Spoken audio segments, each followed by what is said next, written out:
My daughter introduced me as her mom's ex at her graduation. We were still living in the same house, even with her mom.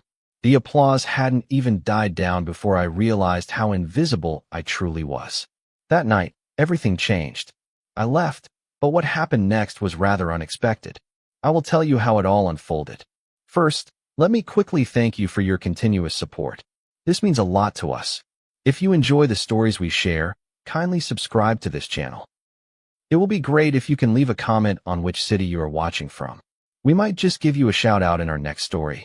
Today's special shout out goes to Rita Spence from Alabama. We are glad you enjoy our stories. Now let's go deeper into the story. They say silence can be peaceful, even beautiful. Whoever said that never lived in a house like mine, where silence wasn't peace, it was punishment. Where it sat heavy in the air like the smell of something rotting, something you couldn't quite place but knew had been there too long. For years, Monica and I existed in a space that used to feel like home. We moved like polite strangers, each step carefully measured, every interaction boiled down to logistics. Did you pay the water bill? Jessa needs 20 for lunch. The garbage goes out tomorrow. Our words became transactions. And me? I became a ghost in my own house, slowly fading into the walls I had painted myself, with my own hands, back when the colors still meant something. I never imagined we'd end up like that. I used to believe we had a fighting chance, Monica and I.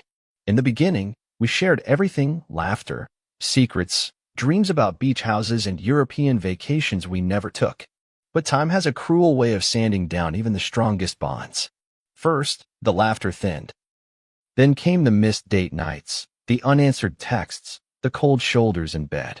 Eventually, the love gave out entirely, but we stayed. Not for each other, God no. We stayed for Jessa.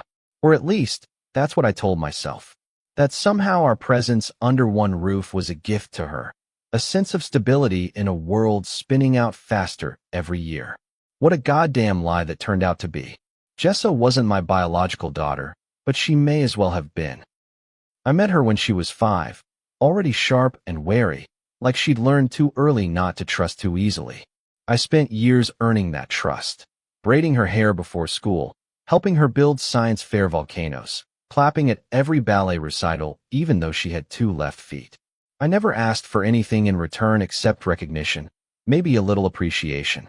But when love becomes expected, it starts to vanish. I didn't notice it at first. The way her thank you-s grew quieter, how she stopped turning to me with her problems. Teenage years, I figured. A phase. But deep down, I felt it. That slow erosion of connection. That creeping irrelevance. I still paid the bills. Fixed the leaks. Drove her to orchestra practice. I showed up, always. Even when Monica and I stopped pretending. Even when I started sleeping in the downstairs den just to avoid the tension. Even when Jessa barely looked up from her phone to say goodnight. I showed up. That was my badge of honor. And honestly, it was the only one I had left. The house itself was a testament to years of effort, mine, mostly. A modest 2-story colonial with creaky floors and a porch swing I installed one summer when Jessa begged for a place to read outside. I remembered how proud she looked sitting there with her paperbacks, legs swinging, sunlight in her hair. Those memories haunted me. They made it harder to leave, even as everything else screamed at me to run. Every nail in that house had a story. Every chip in the paint whispered a history. But the love? That was gone. It had packed its bags long before I ever considered doing the same. Still, I stayed. For the same reason people keep old sweaters. They don't fit. They're worn out. But they remind you of better times.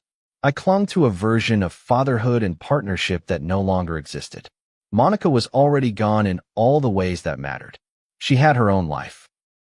Her own friends, her own routines, her own bedroom. We could go days without speaking, and when we did, it was always functional. Never emotional. I used to wonder if she resented me, if she looked at me and saw a failure. But I think the truth is worse, she didn't see me at all. The morning of Jessa's graduation, I stood in the kitchen making scrambled eggs for one. Monica was upstairs still, probably curling her hair, while Jessa was already pacing around the living room in her gown, rehearsing her speech. I watched her from the doorway, my girl, all grown up. She looked radiant, confident, untouchable. I felt this swell of pride rise up in my chest.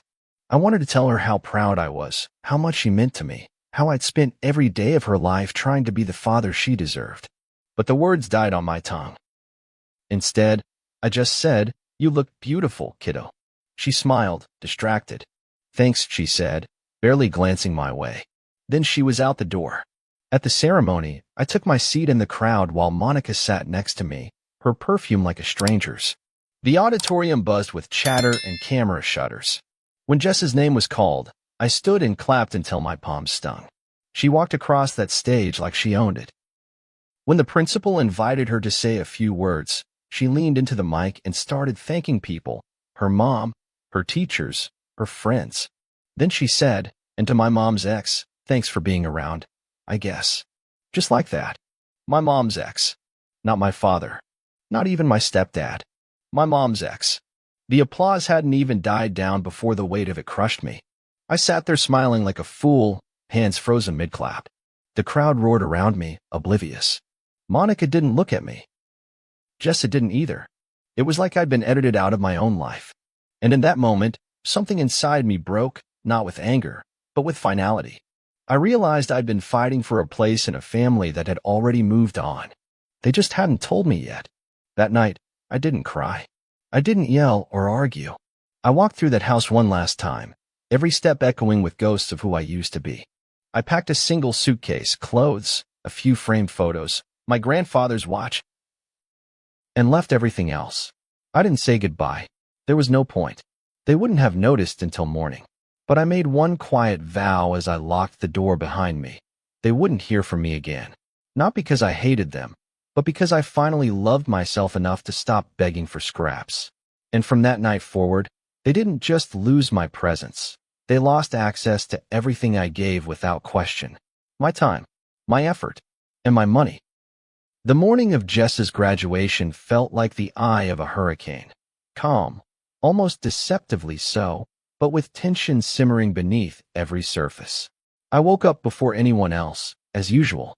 The house was still, sun sliding through the blinds in stripes, catching on the dust particles I never seemed to have time to clean.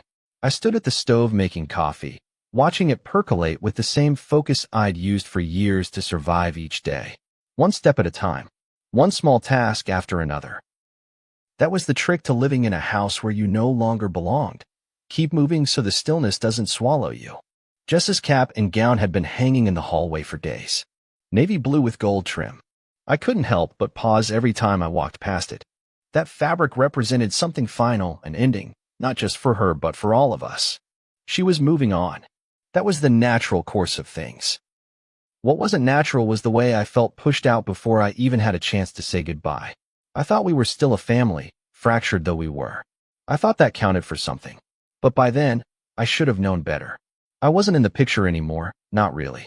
I was in the background, blurred out, cropped at the edges. Still, I dressed up for the occasion. Pressed shirt, polished shoes, even a tie Monica had given me for my birthday 2 years prior, back when we still pretended we cared. She didn't notice. When she came downstairs, she was in heels and makeup, looking every bit the proud mother. "You ready?" she asked without looking me in the eye. I nodded. "Yeah, you." She gave a shrug and turned away, already texting someone. We hadn't driven together in months, but that morning, we did. 3 people sharing a car, each lost in their own silence. The school auditorium was packed, buzzing with energy. Students clutched roses, gowns swishing as they hugged and posed for selfies. Parents jostled for good seats. I held Monica's coat as she dabbed at her lipstick in a compact mirror. Jessa had vanished backstage hours earlier. I wanted to see her, to hug her before the ceremony, but Monica waved me off when I suggested it. She's probably too nervous. Let her be. So I sat, quiet, obedient, smiling politely at strangers while my gut twisted like a knife in a drawer. When the music started and the procession began, I craned my neck to catch a glimpse of her. There she was, walking in heels she hated, grinning at someone beside her. My heart swelled with pride. That was my girl. My Jessa. The little one who used to hold my hand at the grocery store, who once said she wanted to be a dolphin doctor, who cried when her goldfish died and let me bury it in the garden. I wanted to shout her name, to stand up and wave. But I stayed in my seat, hands folded, eyes burning. The ceremony dragged in that way all school events do. Principals giving speeches, students stumbling over their words at the podium. I clapped for every name. When Jess's was called, I stood, clapping hard, loud. She walked across the stage with such poise, such ease. My heart pounded with pride. I reached for my phone to capture it, but my hands were trembling, and the picture came out blurry. Then she took the mic. I hadn't even known she was giving a speech. No one told me. Not her, not Monica. I leaned forward, smiling. This was it. Her big moment. Our moment. Maybe she'd say something about perseverance, about family, about what it meant to have people behind you who believed in you. My ears strained for every word.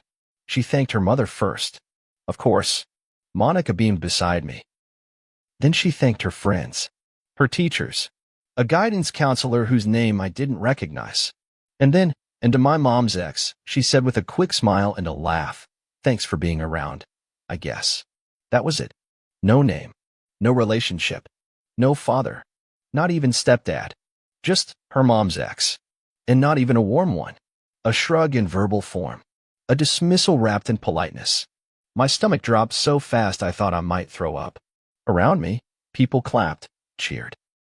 Monica looked straight ahead, face frozen. I kept my smile on like a mask made of wax, waiting for it to melt under the heat of humiliation. I didn't hear another word after that. My ears rang like I'd been slapped. I watched her walk back to her seat, laughing, waving. She never looked my way. Not once. I was a footnote in her story, a blurred figure in the background of her life. I felt it in my bones. The years I gave, the money I spent, the nights I stayed up worrying, the mornings I drove her across town, the weekends I gave up to support her passions, all of it reduced to a line in a speech. A joke. By the time the ceremony ended, I was numb. I followed Monica through the crowd like a ghost. People swarmed Jessa with hugs and flowers, cameras flashing. I stood back, smiling like I belonged there, like I hadn't just been erased. No one noticed me. No one asked me to join the photos. No one even offered to take one with me in it. I could have vanished on the spot, and not a single person would have blinked. And in that moment, I knew I was done. Not with love, not with life, but with pretending. Pretending that I mattered in that house. Pretending that showing up was the same as being seen. That evening, while Monica and Jessa went out to dinner with family friends, I went home. Alone. I didn't wait up. I didn't leave a note. I packed a single duffel. Some clothes, my laptop, the framed photo of Jessa and me from her 8th grade graduation. She had her arms around my neck in that picture, smiling like I was her whole world. I took it with me because I needed to remember that version of us. The one where I wasn't invisible. I walked out into the night, locking the door behind me for the last time. No anger, just clarity. The applause had faded, and so had I. And this time, I didn't plan on coming back.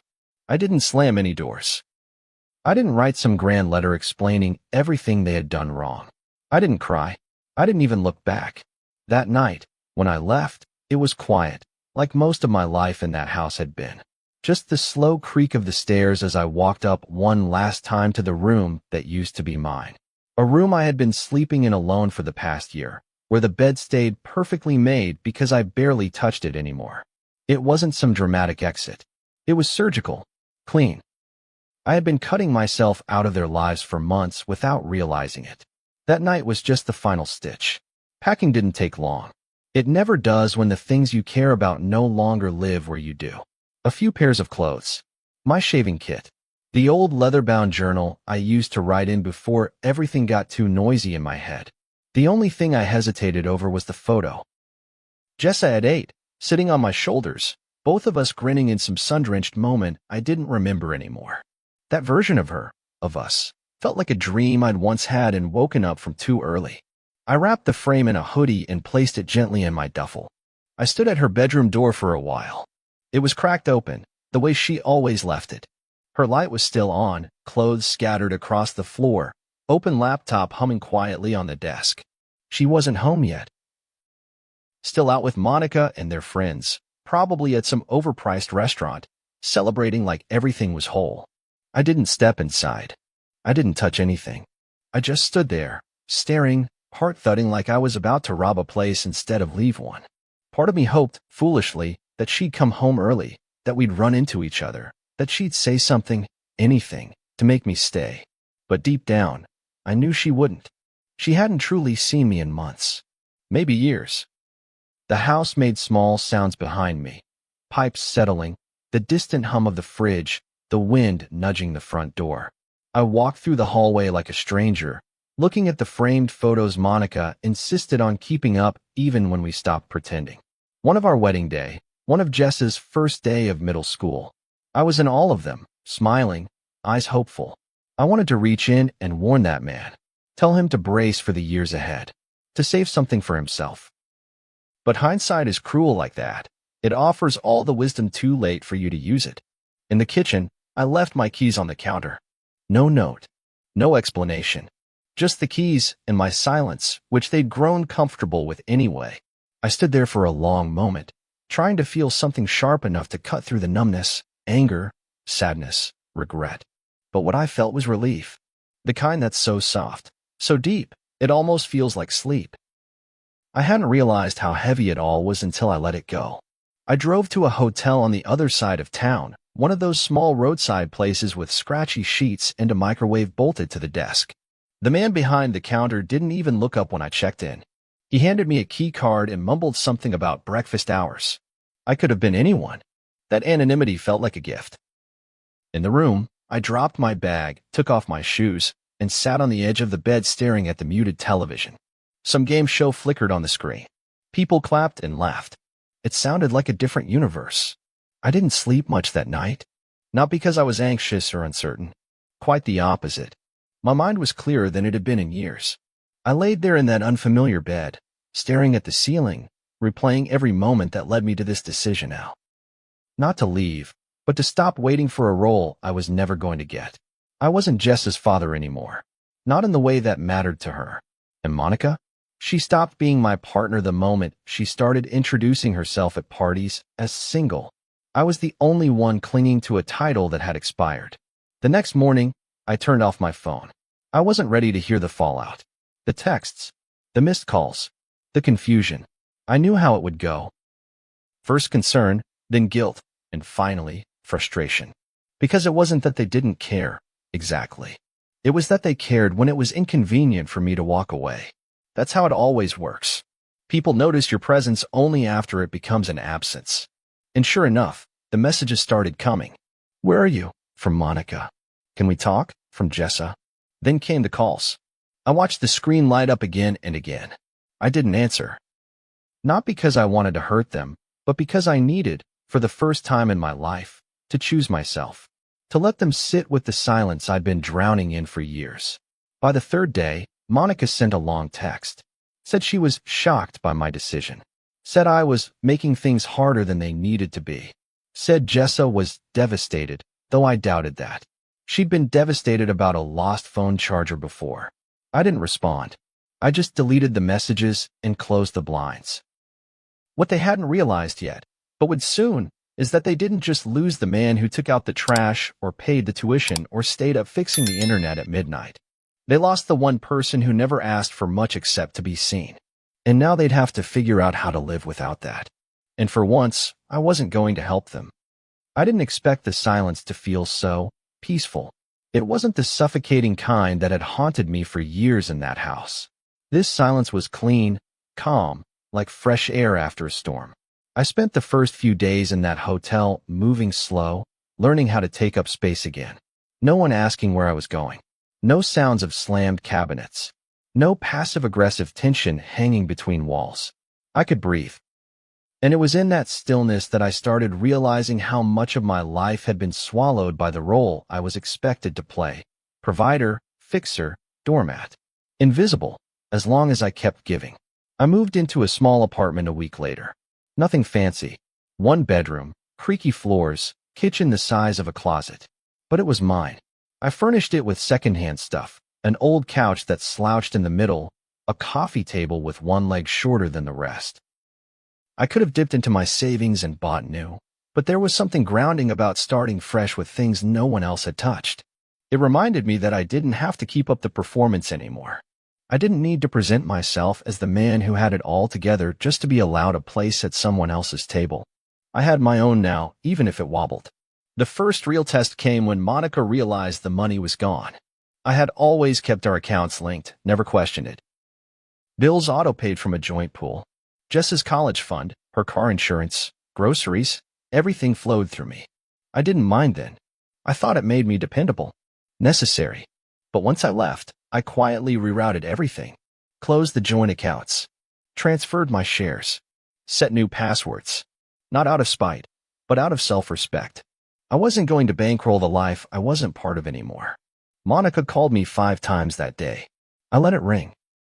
Then came the voicemail, her voice clipped and tight. David, I don't know what you think you're doing, but you've left us in a really difficult position. Can we at least be adults about this? I laughed when I heard that, short and bitter. Being adults, to her, meant me funding her convenience while she pretended I didn't exist. I didn't respond. I went for a walk instead. I passed a little bookstore on the corner and picked up a used novel I hadn't read in years. It felt like reclaiming something small and sacred. The next message was from Jessa. Hey, her voice was quiet, rehearsed. Mom says you moved out. I just wanted to know if you're okay. I guess. I don't really get what's happening. That one hurt more. Because she sounded confused, not angry. Like maybe, just maybe, she hadn't fully grasped the weight of her words that day. But then I remembered the way she laughed into the microphone when she called me my mom's ex. How easy it had been to reduce me to a title, a placeholder. And I knew I couldn't walk that road again, not even for her. I started going to therapy. Found a small office across from a laundromat, with peeling wallpaper and a woman named Carla who didn't let me skate past the hard stuff. First session, she asked me, what do you feel when you think about your family? I told her I didn't know. I told her I'd spent so long reacting that I forgot what it meant to just feel. She nodded, like she'd heard that before. Then she asked, what do you want them to know? That question stuck with me long after the session ended. What did I want them to know? That I had been there, really there, every single day. That I gave until I had nothing left, and then gave more. That I stayed quiet not because I had nothing to say, but because I knew no one was listening. That I never needed to be praised, but I did need to be seen. And I wasn't. I wrote all of that down one night in my journal, the same one I hadn't touched since Jessa was in middle school. Page after page, I poured it out, everything I never said. The nights I cried in the car before walking into the house. The arguments I swallowed. The pride I forced down just to keep the peace. I wasn't trying to blame anyone anymore. I just needed to tell the truth. For me, a few weeks passed, and things started to shift. Monica sent a carefully worded email asking if I'd still be contributing to Jess's college tuition. She's applying to her dream school, she wrote, and I don't want her future to be a casualty of whatever you're going through. I didn't respond immediately. I thought about it for days. On the one hand, I didn't want Jessa to suffer. On the other, I couldn't ignore the fact that I was still being asked to pay for a seat at a table I'd been pushed away from. In the end, I replied simply, Jessa has access to the funds in the account I set up in her name. Beyond that, I will not be contributing. My absence is not a punishment. It is a boundary. I didn't hear back after that, but I started hearing more from myself. For the first time in a long time, I knew what I valued. I knew what I was worth. Not in dollars, but in dignity.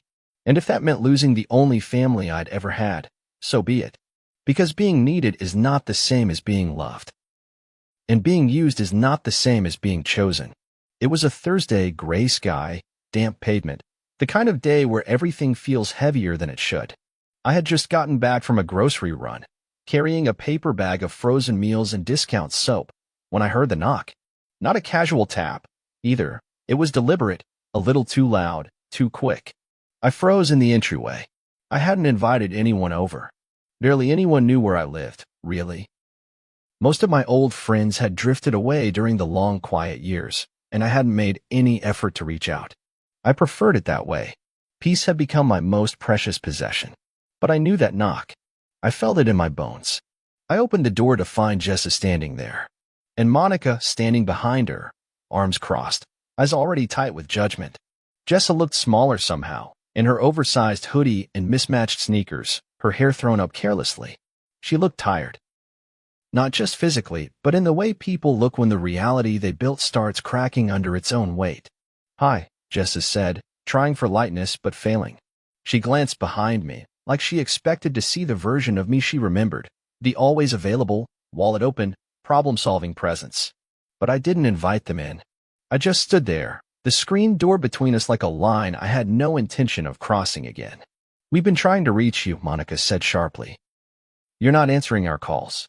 "I know," I said, calm, unshaken. She shifted her stance, like she expected more. An apology maybe, a crack in my armor. But I had nothing left to offer her. Not even guilt. Jessa stepped forward. "Can we talk?" I didn't move. "Say what you need to say." There was a long silence then. Jessa looked to her mother, who gave a small, annoyed sigh, then took over like she always had. "We're in a bind. Her financial aid didn't come through like we hoped, and I cut her off. And now you need me." She blinked, caught. "You've always helped before. You're the one who set the expectation." "No," I said, my voice firmer now. "I set the standard. There's a difference." Jessa spoke again, quieter this time. "I didn't mean to hurt you. At graduation, I mean. I wasn't trying to erase you." I studied her face. She looked sincere. But sincerity isn't the same as understanding. "You introduced me as your mom's ex, Jessa. That wasn't a slip. That was a choice." She swallowed hard. "I didn't know it would matter so much." "That's the point," I said. "It didn't matter to you." And that told me everything. Behind her, Monica rolled her eyes. "David, you're making this about your ego." "No." I snapped, eyes locking on hers, finally letting the steel show in my spine. "You made it about my utility. You both did. And when that utility ran out, so did your regard." They stood there, momentarily speechless. I could see it. How unfamiliar this version of me was to them. Not angry, not vindictive. Just done. "I was never part of your future plans," I said. "Just the fallback. The backup. The thanks for being around, I guess. But that's not enough anymore. That's not family." Jess's eyes welled with tears, and for a moment, I felt it. The old instinct to reach out, to comfort, to make it okay. But I didn't move. Because this was a moment she needed to feel, really feel. I had protected her from consequences her whole life. It hadn't done her any favors. "I'll get by," she said finally, voice cracking. "I always do." "I know you will," I replied. "You're smart, capable. But learning how to value the people who show up for you. That's part of growing up, too." Monica started to speak, but I didn't let her. "I'm not your villain," I said. "I'm just not your crutch anymore." And then I closed the door. Not slammed. Just a firm, final push. The sound of a boundary being drawn in wood and metal. I leaned against it for a moment after they were gone, letting the silence wash back over me. It didn't feel lonely. It felt earned. For once, I had chosen my own peace over someone else's chaos. And it felt right. That evening, I cooked a small meal for myself, turned on an old jazz record, and read for hours. No interruptions. No requests. Just me, in a space that didn't ask me to be anything I wasn't. They'd figure it out. They had to. Because the man they had once depended on had finally stopped showing up to be dismissed. And I had finally learned that walking away wasn't quitting. It was surviving. It's strange, the way silence becomes a kind of music when you stop being afraid of it. In the beginning, I kept expecting the quiet to turn on me, like some lurking predator waiting to pounce once the adrenaline wore off. I thought I'd break down. I thought I'd crumble without the rituals I used to cling to. Checking in on Monica's moods, waiting for Jessa to come home, solving problems before anyone else even knew they existed. But none of that happened. There was no dramatic collapse. Instead, there was just stillness. And slowly, a new kind of life took root in it. I learned how to be alone again, not as a punishment, but as a reclamation. I woke up early not because someone needed breakfast or a ride, but because I liked watching the light creep over the window panes. I sat with my coffee in silence, reading books I had abandoned years ago. I took long walks without a destination. I talked to strangers in the grocery store line. I started going to the community center on Sundays, not for worship, but just to be around people without having to carry any of them. My therapist called it rebuilding identity, but to me, it just felt like coming home to myself. Monica tried once more to reach out, weeks after the doorstep visit. She emailed a long, carefully curated message. Said she'd been thinking a lot. Said she realized we both made mistakes. that she hoped we could be civil for Jess's sake. There was no apology, just an invitation to resume a dynamic where I funded the framework of a family that never truly welcomed me. I didn't respond. I didn't need to. Some doors stay closed for a reason. Jessa messaged me on my birthday. A single line, "Happy birthday. I hope you're doing okay." It was the first time I'd heard from her without an ask attached. I stared at the message for a long time. I wanted to say thank you. I wanted to ask how she was doing, but I didn't. I'd spent enough of my life chasing crumbs. I wasn't angry. I just knew better now. Boundaries, I'd learned, aren't walls, they're doors you close with love. And sometimes, with sorrow. The money stayed where it was, in her name, untouched. It would help her if she needed it, but I didn't use it to buy back a role that had already been stripped from me. I hoped one day she'd understand that love, real love, doesn't always look like a safety net. Sometimes, it looks like letting someone face their own fall so they can learn how to land. I thought often about the man I used to be. The man who stayed quiet, who smiled through dismissal, who kept paying, fixing, showing up in the hopes that one day someone would say, "You mattered." I mourned him, not because he was weak, but because he never knew he could stop begging for worth. And in his place now stood someone different. Someone who didn't need applause to feel proud, who didn't need a title to feel like a father, who finally understood that love without dignity is not love, it's servitude. And I had done enough of that for one lifetime. I still think about Jessa. I always will. She was, and in some ways still is, my daughter. Nothing can erase the years I spent raising her, the stories we shared, the sound of her laughter echoing through the house I built. I loved her with everything I had. But sometimes love isn't enough to keep you in someone's life. Sometimes, love means stepping back and letting them become who they need to become, even if that version doesn't include you. One night, I sat on my small balcony with a glass of red wine, the city humming in the background. I watched the lights flicker in the apartment across from mine, little windows into other people's lives. I thought about how long it took me to learn what I now know, that being seen isn't a gift you earn from others. It's something you give yourself. By walking away when you're no longer valued. By closing the door without slamming it. By choosing peace, even when it breaks your heart. In the end, I didn't disappear. I just stopped performing. And in the quiet that followed, I found something I never thought I'd have again. Myself. If this story resonated with you, share your thoughts in the comments, whether it reminded you of something personal or simply moved you. Don't forget to like and subscribe for more emotionally grounded family dramas told from the heart, where every chapter explores the hard truths behind silence, sacrifice, and self-worth. See you soon in the next one.